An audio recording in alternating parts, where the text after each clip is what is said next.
Hi friends, त्रिभुज में समाप्त कर दिया हूँ 2 वीडियो में, पार्ट 1 और पार्ट 2। आज चतुर्भुज स्टार्ट करूँगा। तो चतुर्भुज, वर्ग हुआ, त्रिभुज हुआ और आयत हुआ, इन सब में मैं जो बोर्ड पे फिगर बना दूंगा उसी से काम चल जाएगा। बोर्ड पे फिगर बना करके समझा दूंगा, उसी से आप लोग का काम चल जाएगा, समझ जाइएगा आप लोग। और जो इसके बाद पढ़ाऊंगा घनमूल, बेलन, सिलेंडर, खोखला बेलन, शंकु, कोन और खोखला शंकु, प्रिज्म, पिरामिड, इन सब में मैं मेरे पास जो फिगर उपलब्ध है उसको दिखाऊंगा और फिगर से समझा दूंगा। इजी वे में दिमाग में आप लोगों का सेट हो जाएगा।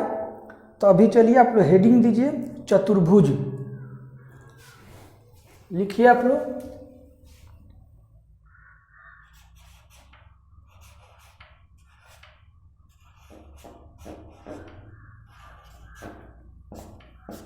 चतुर्भुज इंग्लिश में लिख लीजिए क्वाड्रिलेटरल।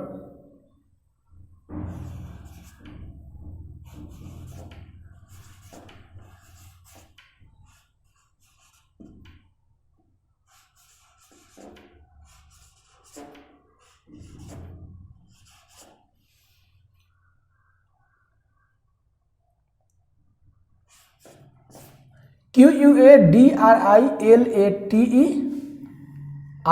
क्वाड्रिलेटरल।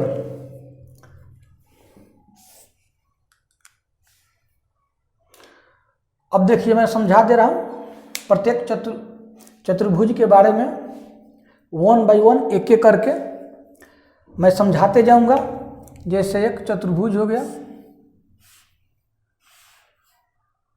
यह एक चतुर्भुज हो गया। तो आप लोग लिख लीजिए, वीडियो रोक करके आप लोग लिख लीजिएगा कि 4 भुजाओं से घिरे आकृति को चतुर्भुज कहते हैं, क्वाड्रिलेटरल कहते हैं। यानी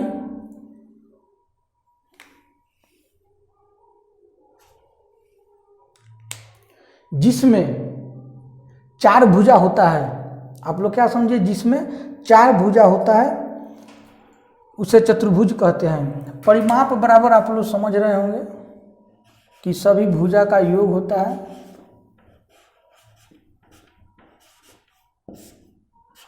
परिमाप बराबर सभी भुजा का क्या करेंगे, योग होता है, यानी सभी भुजा को जोड़ देंगे, परिमाप निकल जाएगा। जैसे मान लीजिए कि यह ABCD कोई चतुर्भुज है और इसका भुजा A है, स्मॉल a से डिनोट कर रहे हैं, इसका भुजा B है, इसका C है, लेंथ लंबाई, इसका लंबाई AB का लंबाई A है और BC का लंबाई B है और CD का लंबाई C है और DA का लंबाई D है। तो परिमाप निकालने के लिए क्या करेंगे कि A plus B plus C plus D। क्षेत्रफल लिख लीजिए,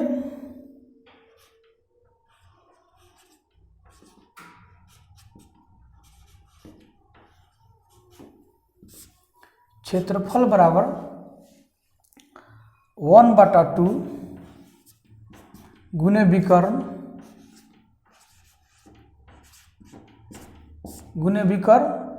और गुने लंबों का योग।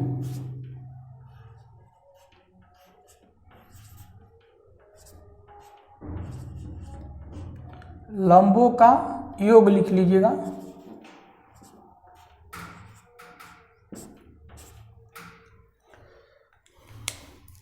अब देखिए क्या लंबों का योग और क्या विकर्ण। जैसे मान लीजिए कि यह ABCD चतुर्भुज है, तो मैं एक विकर्ण DB खींच दिया हूँ और बोलेगा कि किसी, जैसे कोई चतुर्भुज है और उसके एक विकर्ण पर सम्मुख शीर्ष से लंब डाला गया है। जैसे देखिए इसके सामने वाले शीर्ष से इस पर लंब डाल दिए परपेंडिकुलर, इससे यहाँ लंब डाल दीजिए परपेंडिकुलर इस पर। तो देखिए इसमें क्या मेथड लिखवाया हूँ, क्षेत्रफल का, एरिया का हाफ यानी 1/2 गुने विकर्ण। जो विकर्ण मेरे पास डीबी का लेंथ रहेगा लंबाई, और गुने लंबों का योग, जैसे ए, यहाँ मान लीजिए एम कोई पॉइंट है, यहाँ एन कोई पॉइंट है, तो A M plus C N दोनों का योग। अब कैसे होगा देखिए, मैं क्वेश्चन बनवा करके बता देता हूँ। त्रिभुज डी ए बी, क्या देखिएगा आप लोग, त्रिभुज डी ए बी में देखिए आप लोग, जैसे डी बी जो विकर्ण है इसको मैं त्रिभुज डी ए बी का भुजा मान लेता हूँ, आधार मान लेता हूँ। त्रिभुज डी ए बी का डी बी को आधार मान लेता हूँ, तो इसके लिए यह ऊंचाई हो गया ए एम, एच हो गया। जब एच हो गया तो त्रिभुज का डी ए बी, त्रिभुज का मैं एरिया क्षेत्रफल निकाल सकता हूँ। कैसे, तो 1/2 आधार गुने ऊंचाई यानी डी बी, और गुने, देखिए मतलब मेरे कहने का मतलब कि जो मेथड में लिखवाया हूँ आप लोगों को, लंबों का योग, इसको प्रूव कर दे रहा हूँ कि कैसे होगा, फिगर पर समझा दे रहा हूँ। बाय द वे आप लोग मेथड को भूल गए तो कैसे, मेथड को एराइज कर दीजिएगा और क्वेश्चन को बना लीजिएगा।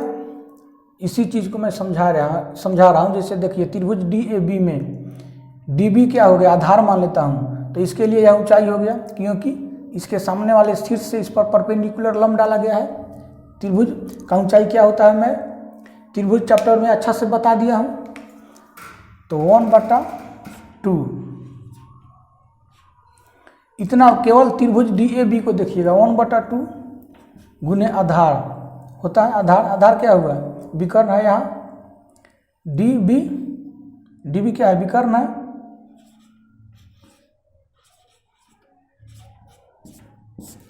मतलब पूरा चतुर्भुज का विकर्ण है, लेकिन त्रिभुज का आधार है, डी ए बी त्रिभुज का आधार है, इसीलिए मैं विकर्ण यहाँ पे लिख दे रहा हूँ कि 1/2 इतना, मैंने त्रिभुज का आधार, इसको आधार मान लिया हूँ।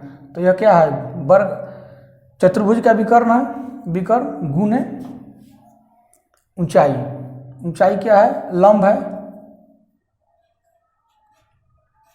लंब ही होता है ऊंचाई, मतलब शीर्ष से और जिस भुजा पर शीर्ष से लंब डाला गया है उसके बीच का क्या होता है, न्यूनतम दूरी, हाइट, लंब। फिर देखिए मेरे पास डी ए बी त्रिभुज का एरिया निकल गया। अब डी सी बी का भी एरिया निकाल दूंगा और निकाल करके इसमें जोड़ दूंगा, तो पूरे चतुर्भुज का, क्वाड्रिलेटरल का एरिया निकल गया। देखिए तो 1/2 विकर्ण गुने लंब, इतना का एरिया मेरे पास निकल गया डी ए बी का। अब इसको निकाल रहा हूँ डी सी बी के लिए। देखिए इसके लिए भी विकर्ण, इसको आधार मान लेता हूँ, त्रिभुज डी सी बी के लिए अगर इस विकर्ण को डी बी को आधार मान लेता हूँ तो इसके लिए ऊंचाई क्या होगा, सी एन हो जाएगा, क्योंकि यह शीर्ष से, इसके सामने वाले शीर्ष से इस पर लंब डाला गया है। तो इस भुजा के लिए भी, आधार के लिए भी यह क्या हो जाएगा, सी एन हाइट हो जाएगा। तो 1/2 गुने विकर्ण, डी बी क्या है, चतुर्भुज का विकर्ण नहीं है, और गुने लंब सी एन। इसको लंब 1 मान लीजिए, इसको लंब 2 मान लीजिए। अब देखिए इसमें मैं जोड़ दूंगा, 1/2 कॉमन ले लिया हूं, 1/2 कॉमन ले लूंगा, विकर्ण भी सेम है तो विकर्ण भी कॉमन ले लूंगा, 1/2 और विकर्ण कॉमन ले लिया हूं, तो मेरे पास क्या बच गया, लंब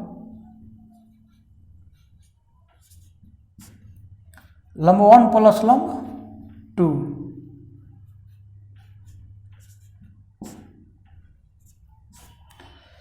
देखिए 1/2 गुने विकर्ण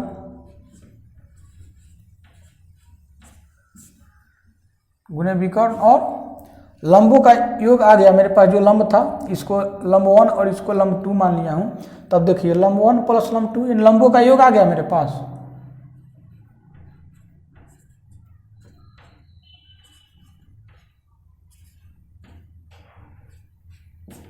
कहने का मतलब आप लोगों को क्या है, याद रखना है।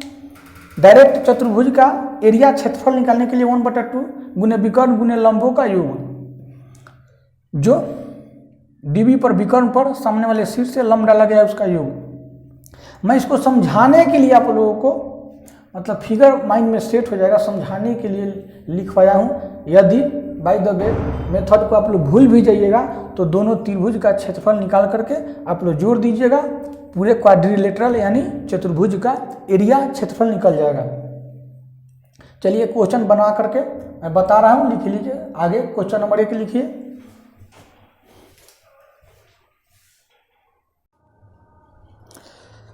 आप लोग देखिए 1 नंबर क्वेश्चन है आप लोग के सामने। किसी चतुर्भुज के, देखिए एक बात कह रहा हूँ कि मैं आराम आराम से समझाता हूँ, क्योंकि यहाँ पे समझना है, कोई जल्दीबाजी नहीं है। तो जो लड़का जिस चीज़ को मैं बता रहा हूँ अगर वो पहले से जानते हैं तो उनको बोर लग रहा होगा। तो हम लोग को क्या है कि सभी स्टूडेंट को लेकर के चलना है, जो न्यू स्टूडेंट्स हैं उनको भी लेकर के चलना है। तो जो जानते हैं जिस चीज़ को मैं बता रहा हूँ उनको बोर लग रहा होगा, तो वो क्या करेंगे, डाउनलोड कर करके और वीडियो को फास्ट करके देख लेंगे, जितना मन करे उतना तेज करके देखेंगे। लेकिन जब समझाना है तो आराम से इत्मीनान से समझाना पड़ता है, क्योंकि प्रत्येक लड़का को जो कमज़ोर से कमज़ोर हो, न्यू हो, जो बिल्कुल अननोन हो इन सब चीज़ों से जिसको पढ़ाया जा रहा है उसको मतलब समझ सके, जो बिल्कुल नए हो। चलिए तो क्वेश्चन क्या है 1 नंबर, कि किसी चतुर्भुज के एक विकर्ण की लंबाई 25 सेंटीमीटर और उसके सामने के शीर्ष से उस पर खींचे गए लंबों की लंबाइयाँ क्रमशः 7 सेंटीमीटर तथा 13 सेंटीमीटर हो तो उस चतुर्भुज का क्षेत्रफल क्या होगा। जैसे मैं चतुर्भुज ले लिया हूँ, चतुर्भुज ए बी सी और डी। यहाँ चतुर्भुज ए है तो एक विकर्ण मैं ले लिया हूँ। बोल रहा है कि एक विकर्ण, इसकी लंबाई लेंथ क्या है 25 सेंटीमीटर और उसके सामने के शीर्ष से उस पर खींचे गए लंबों की लंबाइयाँ 7 सेंटीमीटर और 13 सेंटीमीटर है। जैसे देखिए इससे इस पर लंब खींचा गया है 7 सेंटीमीटर है और इससे एक और लंब खींचा गया है जो 13 सेंटीमीटर है। इसी का क्या बोल रहा है, तो उस चतुर्भुज का क्षेत्रफल क्या होगा।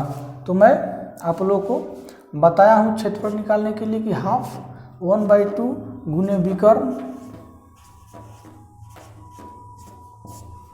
गुने लंबों का योग। तो लंबों का योग क्या है 7 +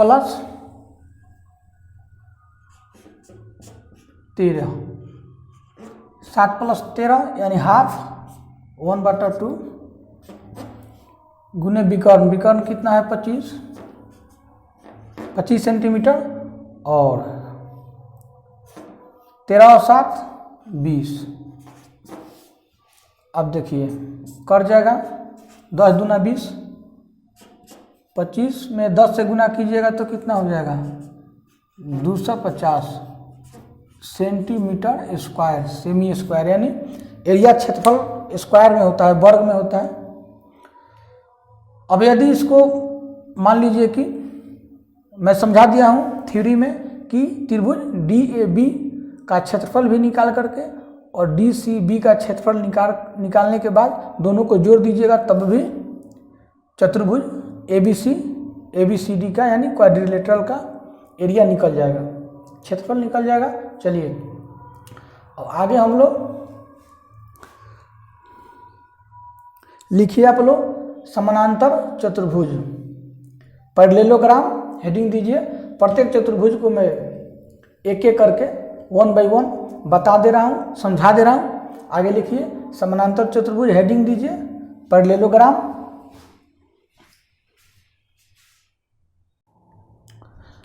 आप लोग लिखिए समानांतर चतुर्भुज,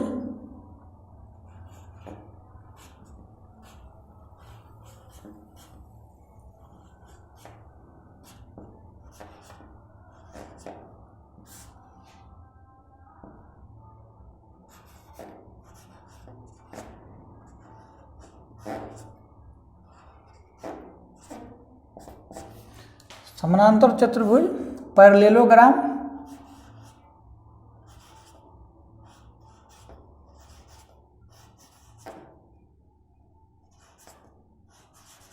PARALLELOGRAM,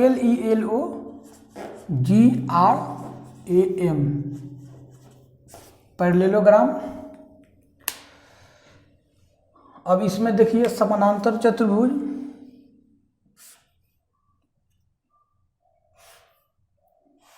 इसमें थ्योरी आप लोग लिख लीजिए कि आमने सामने की भुजा वैसा चतुर्भुज जिसमें आमने सामने की भुजा समानांतर होता है, जैसे चतुर्भुज ए बी सी और डी। तो ऐसा चतुर्भुज जिसमें आमने सामने की भुजा समानांतर होता है और समान होता है, यानी समानांतर होता है और इक्वल होता है, बराबर होता है। जैसे देखिए इसके समानांतर यह है और इसके समानांतर यह है, तो ए बी समानांतर डी सी हो गया और बी सी समानांतर ए डी हो गया, यानी इस भुजा के समानांतर यह भुजा है और इस भुजा के समानांतर यह भुजा है। तो ऐसा चतुर्भुज और बराबर भी है, देखिए जैसे ए बी बराबर डी सी और सी बी बराबर डी ए, यानी आमने सामने की भुजा समानांतर हो और समान हो, इक्वल हो। आमने सामने की भुजा समान हो, बराबर हो और समानांतर हो, उसे समानांतर चतुर्भुज कहते हैं, पैरेललोग्राम। अब देखिए इसका एरिया परिमाप जैसे निकालना है तो क्या करेंगे,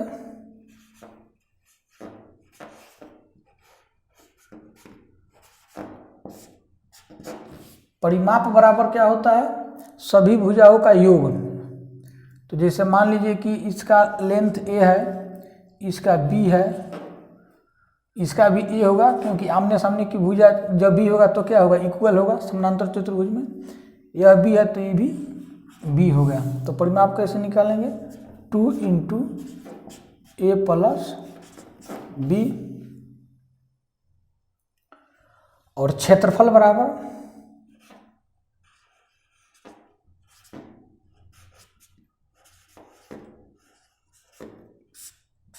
एरिया बराबर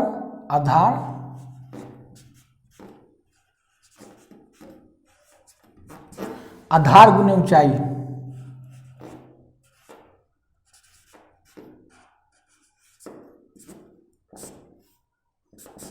आधार गुने ऊंचाई। अब देखिए जैसे डीसी को ए बी सी डी समानांतर चतुर्भुज में मैं डीसी को आधार मान लेता हूँ, बेस मान लेता हूँ, तो इसके लिए ऊंचाई क्या होगा, इसके सामने वाला शीर्ष से इस पर जो लंब होगा, परपेंडिकुलर होगा, वही हाइट होगा, ऊंचाई होगा। ऊंचाई का मतलब क्या होता है, हाइट का मतलब क्या होता है। जैसे मैं बोलूँगा कि इस बोर्ड का हाइट क्या है, तो जो नीचे जो इसका आधार है उससे और ऊपर का जो भुजा है, दोनों के बीच का जो न्यूनतम दूरी होता है, जो न्यूनतम दूरी जो होता है वही हाइट होगा। क्योंकि देखिए डीसी और इसके सामने शीर्ष क्या है, यह जो शीर्ष है, इस दोनों के बीच का न्यूनतम दूरी हाइट होगा। क्योंकि तो न्यूनतम दूरी कब होगा, जब यहाँ से इस शीर्ष से इस भुजा पर लंब डालेंगे, परपेंडिकुलर डालेंगे, जब यहाँ 90 डिग्री का कोण बनेगा, जब पूरा सीधा आएगा, स्ट्रेट लाइन आएगा, वही परपेंडिकुलर होगा, लंब होगा और वही न्यूनतम दूरी होगा। तो यह हाइट हो गया। तो इसका क्षेत्रफल निकालने के लिए क्या लिख सकते हैं, DC गुने A, इसका H माने हाइट, आधार गुने ऊंचाई मैं लिख दिया हूँ। अब देखिए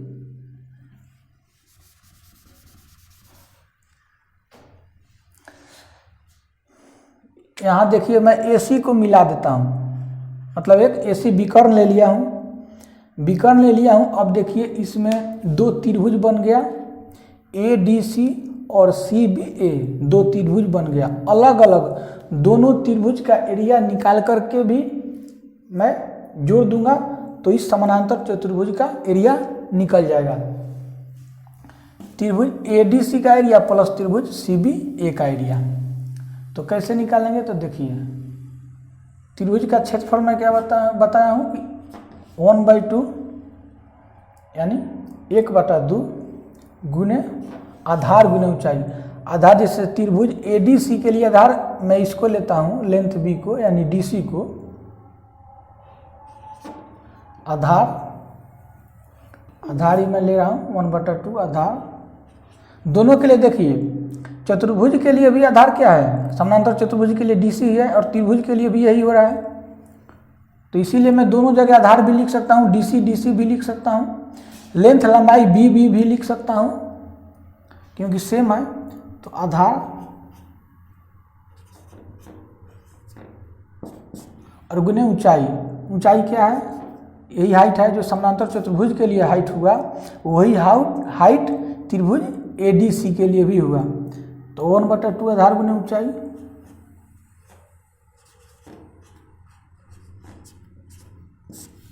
प्लस, अब मैं लिखूंगा 1/2 त्रिभुज, मतलब त्रिभुज CBA का एरिया मैं लिख रहा हूँ। तो अब त्रिभुज देखिए यहाँ CBA, इस त्रिभुज में आधार मैं B को मान रहा हूँ।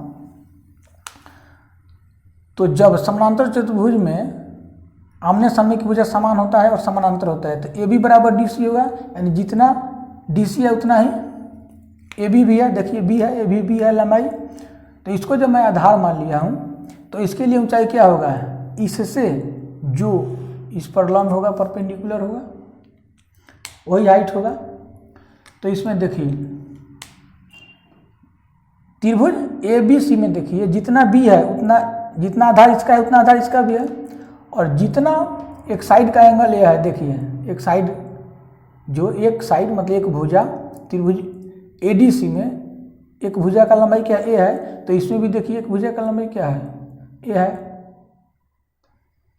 दोनों में ही भुजा क्या है, AC भुजा क्या है, दोनों में कॉमन है, यानी दोनों क्या हो गया है, समरूप त्रिभुज हो गया। तो जो हाइट जितना इसका होगा उतना ही हाइट इसका भी होगा, सेम होगा। तो इसके लिए भी क्या होगा, सेम वही आधार, जितना आधार इसका है 1/2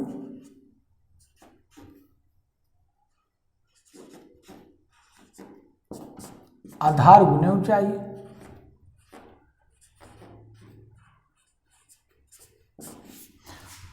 अब क्या हुआ, इसमें दोनों को जब मैं जोड़ दूंगा तो क्या करूंगा,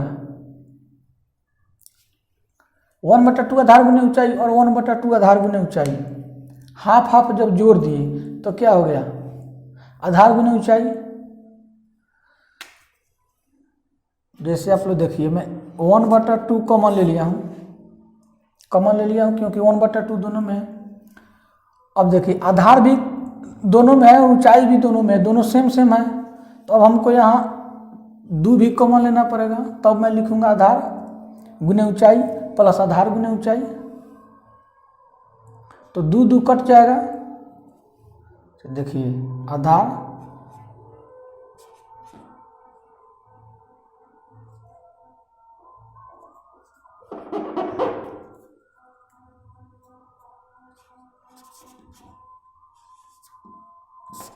वन बटा टू आधार गुने ऊंचाई में देखिए एक साथ कॉमन ले रहा हूं,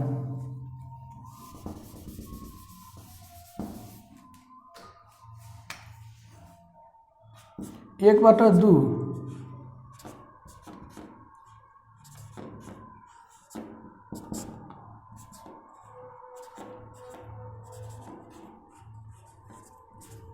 आधार गुने ऊंचाई में कॉमन ले लिया हूं क्योंकि यहाँ भी 1/2 आधार गुने ऊंचाई और यहाँ भी 1/2 आधार गुने ऊंचाई, तो 1/2 आधार गुने ऊंचाई में एक साथ कॉमन ले लिया हूँ। तो अब यहाँ क्या बचेगा, ये इसको जब मैं कॉमन ले लिया हूँ तो यहाँ क्या बचेगा, एक, इसको भी जितना है पूरा मैं कॉमन ले लिया हूँ तो क्या बचेगा, एक, क्या हो जाएगा 1/2 आधार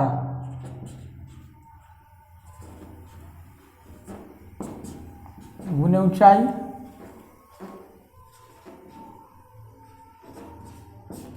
और यहाँ एक क्या हो जाएगा, 2 हो जाएगा, तो गुना में गुने 2। तो यहाँ देखिए 2 से 2 कट गया, क्या बचा, आधार गुने ऊंचाई केवल बचा, क्या बचा, केवल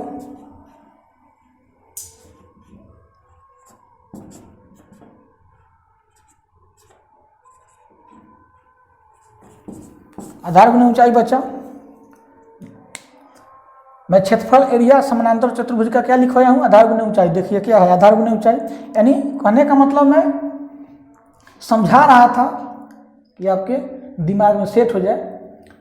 त्रिभुज का एरिया निकाल करके भी मैं इसको जोड़ सकता हूँ, सेम वही बात आएगा। अब ऐसे आप लोग याद रखिएगा कि क्षेत्रफल बराबर समानांतर चतुर्भुज का क्षेत्रफल बराबर एरिया बराबर आधार गुने ऊंचाई। यदि याद नहीं रहे तो त्रिभुज का एरिया निकाल करके जोड़ दीजिएगा, सेम वही चीज आएगा, आधार गुने ऊंचाई। चलिए आगे अब मैं बता रहा हूं, क्वेश्चन बता दे रहा हूं इस पर।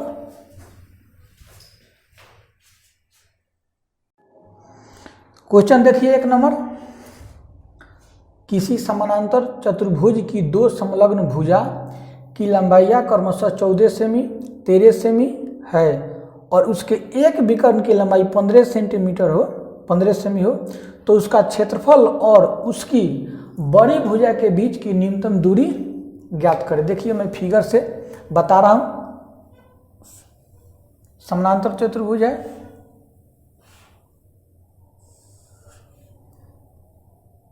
ये भुजा इसके समानांतर है और ये भुजा इसके समानांतर है। चतुर्भुज ए बी सी और डी, और इसमें बोल रहा है कि किसी समानांतर चतुर्भुज की 2 संलग्न भुजा, यानी संलग्न मतलब जैसे ए या ए दोनों मतलब जो एक साथ एक बिंदु पर जुड़ा रहता है। तो इसको जैसे मैंने ले लिया हूँ 13 सेमी, तो यह क्या हो जाएगा 14 सेंटीमीटर, 14 सेमी, और उसके एक विकर्ण की लंबाई 15 सेंटीमीटर है। जैसे एसी विकर्ण मैं ले लिया हूँ, इसकी लंबाई बोल रहा है कि 15 सेंटीमीटर है। उसका क्षेत्रफल ज्ञात करें। अब देखिए मुझे इस समानांतर चतुर्भुज ABCD का क्षेत्रफल निकालना है। अब एरिया निकालने के लिए क्या मेथड होता है कि आधार गुने ऊंचाई। तो आधार मेरे पास दिख रहा है, लेकिन क्या ऊंचाई है, ऊंचाई नहीं है। ऊंचाई कैसे निकालेंगे, अब देखिए मैं बताया था कि देखिए आधार से सामने वाले भुजा पर जो लंब डालेंगे परपेंडिकुलर, वही समानांतर चतुर्भुज का ऊंचाई होता है, और त्रिभुज ADE का भी ऊंचाई होता है, क्योंकि त्रिभुज के लिए भी वही कंसेप्ट है कि जैसे त्रिभुज ADC को देखिए, तो त्रिभुज के लिए क्या कंसेप्ट है कि सामने वाले शीर्ष से भुजा पर, मतलब जैसे भुजा क्या है DC, जिसकी लंबाई 14 सेमी है, तो इसके सामने वाले शीर्ष से जब इस पर जो लंब डालेंगे परपेंडिकुलर डालेंगे, वही क्या होगा, इस त्रिभुज का ऊंचाई होगा। और समानांतर चतुर्भुज के लिए ऊंचाई का क्या कंसेप्ट है कि दो समानांतर भुजाओं के बीच की निम्नतम दूरी, मिनिमम डिस्टेंस को H बोलते हैं। तो मिनिमम डिस्टेंस क्या होगा, जैसे 2 समानांतर भुजाओं के बीच की दूरी, तो समानांतर भुजा क्या है, AB के समानांतर DC है, और दोनों भुजा के समानांतर की निम्नतम दूरी क्या होगा, जो दोनों के बीच की मिनिमम डिस्टेंस क्या होगा, इस भुजा से इस भुजा पर, यानी समानांतर भुजाओं के बीच जो परपेंडिकुलर रहेगा, जो लंब रहेगा, वही मिनिमम दूरी होगा, न्यूनतम डिस्टेंस होगा, और वही हाइट होगा। कहने का मतलब कि जो हाइट हुआ वह त्रिभुज ADC का भी और समानांतर चतुर्भुज ABCD का दोनों का ऊंचाई है, H है। तो हम इस त्रिभुज का एरिया निकाल लेंगे, क्योंकि त्रिभुज ADC में मुझे AD, DC और CA दोनों का भुजा साइड दिख रहा है कि 13, 14, 15। तो हम इस त्रिभुज का एरिया निकाल लेंगे। अब देखिए एरिया निकालने के बाद कैसे मैं इस ऊंचाई को निकाल रहा हूँ। तो त्रिभुज का क्षेत्रफल क्या होता है कि √अंडर S। अब S कैसे निकालेंगे, परिमाप का आधा होता है, तो परिमाप मेरे पास क्या हुआ, 13 + 14 + 15 कितना हो गया, 5, 4, 9 और 3 12 के दुहात में 1, 1 2 1 3 1 4 यानी 42। तो इसके आधा कितना होगा 21। 21 क्या हुआ एस हुआ। त्रिभुज का क्षेत्रफल होता है s into s, s direct लिख दे रहा हूँ मैं s 21, s into s minus a यानी 21 माइनस 13 जब करूँगा तो क्या हो गया 8। तो s into s minus a into s minus B, फिर बी इसको ले लिए, सी इसको ले लिए, किसी को ए बी सी लिख सकता हूँ। तो 21 माइनस 14 क्या हो गया 7। तो s into s minus a into s minus b into s minus c. अब 21 में से सी इसको ले लिए तो 15 माइनस कर देंगे तो क्या हो जाएगा 6 हो गया, या क्या हो गया त्रिभुज का क्षेत्रफल हो गया।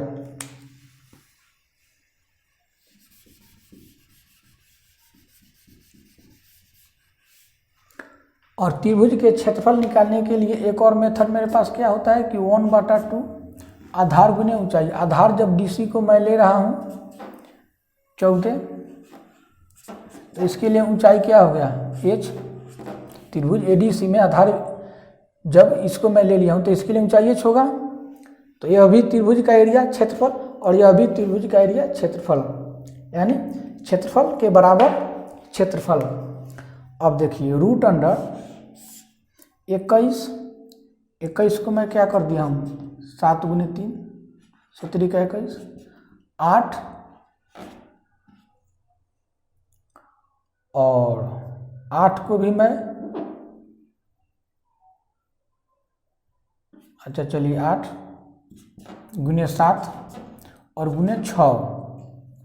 तो 6 को लिख सकता हूँ कि 3 गुने 2 3 गुना 6।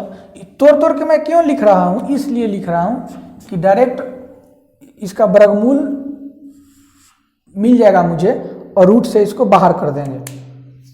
कैसे वर्गमूल, मतलब मैं जोड़ा लगाने का प्रयास कर रहा हूँ। जैसे देखिए 7 7 का जोड़ा लग गया, 3 3 का जोड़ा लग गया। तो 7 गुने 7 क्या होता है 7 गुने 7 है जब रूट के अंदर, तो एक 7 बाहर निकल जाएगा क्योंकि 7 गुने 7 7 का क्या हो गया वर्ग है। तो एक 7 ले लूँगा तो रूट से बाहर निकल गया 3 गुने 3 और 8 दूना 16। तो 16 का वर्गमूल क्या होता है 4। तो रूट से बाहर क्या क्या मिल जाएगा हमको 7 गुने 3, 7 का कहानी समाप्त, 3 3 का कहानी समाप्त, बच गया 8 दूना 16। तो 16 का वर्गमूल क्या होता है 4। रूट से देखिए बाहर निकल गया। इस पूरा का स्क्वायर रूट यानी वर्गमूल क्या होगा इतना होगा। त्रिभुज का एरिया बराबर त्रिभुज का एरिया, एरिया मेरे पास क्या है 1/2 14 आधार गुने ऊंचाई। अब यहाँ से h मैं निकाल लिया। देखिए 7 गुना 14 कट जाएगा, 7 से 7 कट गया, h बराबर क्या होगा 12।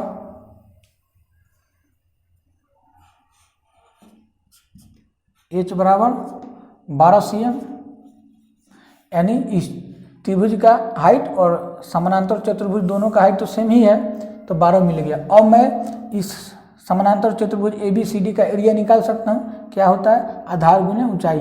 आधार समानांतर चतुर्भुज का क्षेत्रफल बराबर आधार गुने ऊंचाई होता है। ऊंचाई मुझे पता नहीं था इसीलिए ऊंचाई निकालना पड़ा। तो आधार क्या हुआ 14, ऊंचाई कितना आया 12। तो 4 दूना 8 और 14 दूना 28 के 8 हाथ में 2 और 14 2 16 यानी इतना cm स्क्वायर क्या हुआ एरिया हुआ। समानांतर चतुर्भुज ABCD का क्षेत्रफल कितना हो गया इतना। अब और क्या पूछा है, और उसकी बड़ी भुजा के बीच की न्यूनतम दूरी ज्ञात करें। तो बड़ी भुजा मेरे पास क्या है यही ना है 14। 13 14 में से जब यह 14 है तो यह भी 14 होगा, क्योंकि समानांतर चतुर्भुज में आमने सामने की भुजा समानांतर और समान होता है। यह भी 13 होगा। तो बड़ी भुजा मेरे पास कौन होगा ये दोनों होगा। तो इसके बीच की न्यूनतम दूरी क्या होता है, जो इसका हाइट होता है वही न्यूनतम दूरी होता है। मैं बताया हूं जो हाइट होता है इस समानांतर चतुर्भुज का वही इन दोनों भुजाओं के बीच का न्यूनतम दूरी होगा, क्योंकि इसके और इसके बीच का न्यूनतम दूरी जो इससे यहाँ स्ट्रेट सीधा लाइन जो खींचेंगे जो परपेंडिकुलर होगा लंब होगा वही न्यूनतम दूरी होता है। तो न्यूनतम दूरी क्या होगा, वही h होगा जो कितना आया है 12 cm। तो मेरे पास आंसर कितना आया, यही दोनों आंसर हुआ। चलिए आगे देखिए,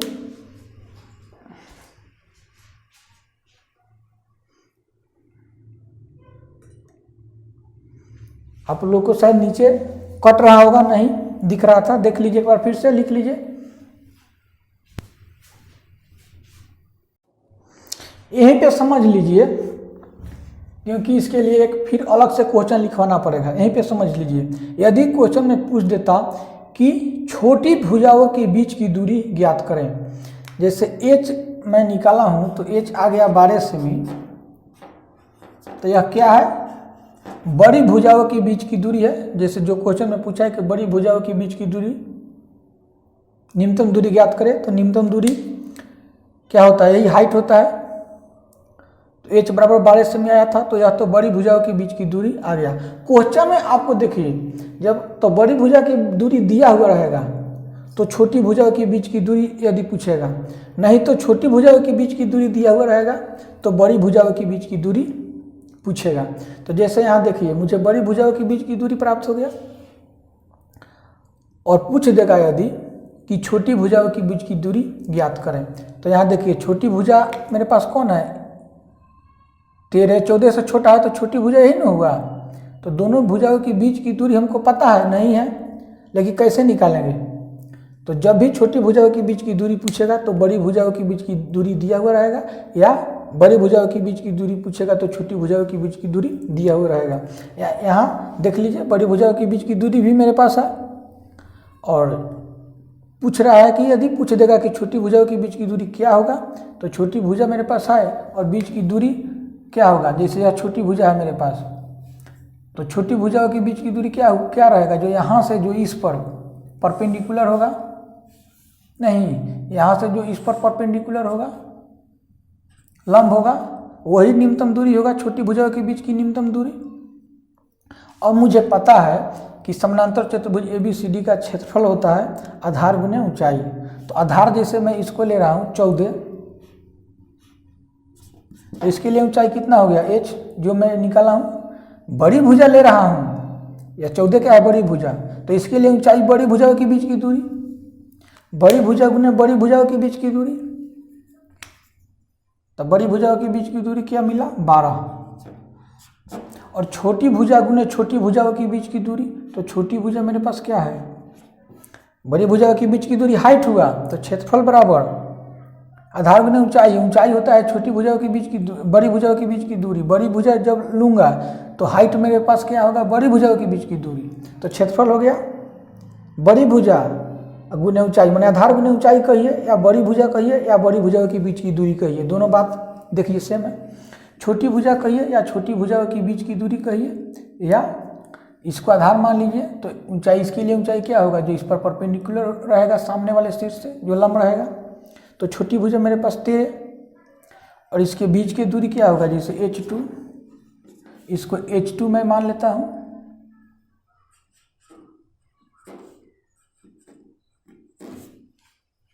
क्योंकि यह h1 है।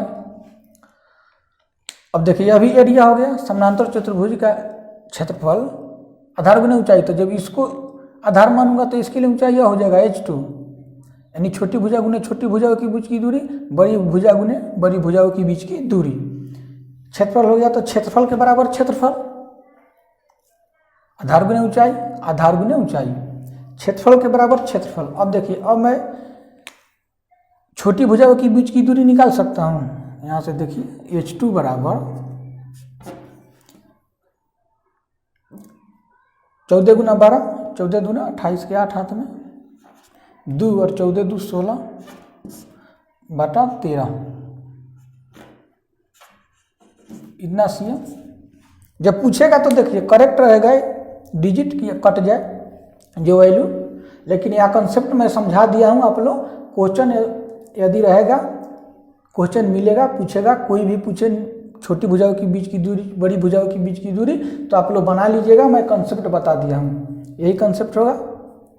चलिए आगे चलिए।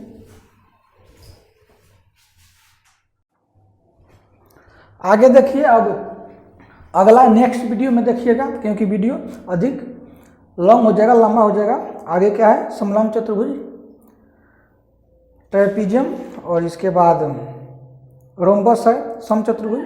तो इसको देखिए, रिवीजन कीजिए, फिर मैं तुरंत अगले वीडियो में मिलेंगे और इसको एक और वीडियो में पूरा कर दूंगा चतुर्भुज को, क्वाड्रिलेटरल को। चलिए तो बाय, फिर मिलते हैं अगले वीडियो में।